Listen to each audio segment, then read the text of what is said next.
सुनिए, सिंधु जल समझौता क्या है और भारत इससे अलग होता है तो उसके निहितार्थ क्या होंगे। सिंधु जल समझौता यह भारत और पाकिस्तान के बीच 1960 में सिंधु नदी के जल को प्रयोग को लेकर किया गया था, जिसका मध्यस्थता विश्व बैंक के द्वारा किया गया था। इस समझौते के अंतर्गत सिंधु नदी में सिंधु, झेलम और चेनाब नदी का प्रयोग पाकिस्तान के द्वारा किया जाएगा और रावी, व्यास, सतलज नदी का प्रयोग भारत के द्वारा किया जाएगा। और इसमें 20% जल भारत के द्वारा प्रयोग में लाया जाता था और 80% पाकिस्तान के द्वारा। और यदि इस जल विवाद को लेकर कोई भी प्रॉब्लम्स आती है तो इसे सिंधु समिति के द्वारा सुलझाया जाएगा, जिसमें भारत और पाकिस्तान के एक एक मेंबर शामिल होंगे। और यदि कुछ बड़ा विवाद होता है तो विश्व बैंक इसमें अपना हस्तक्षेप कर सकता है।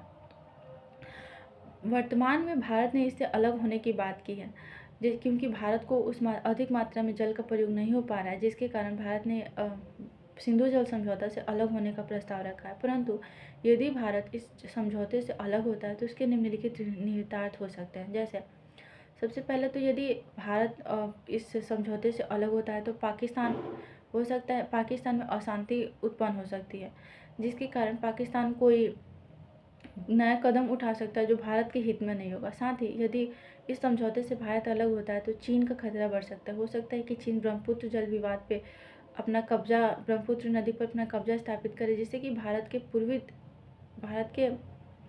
पूर्वोत्तर राज्यों के लिए ये अच्छा नहीं होगा।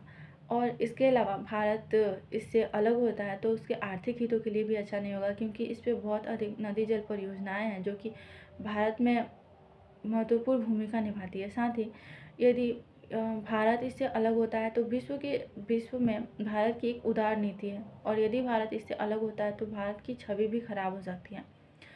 इसलिए भारत को सिंधु जल समझौता से अलग होना किसी भी प्रकार से तर्कसंगत नहीं है। यदि भारत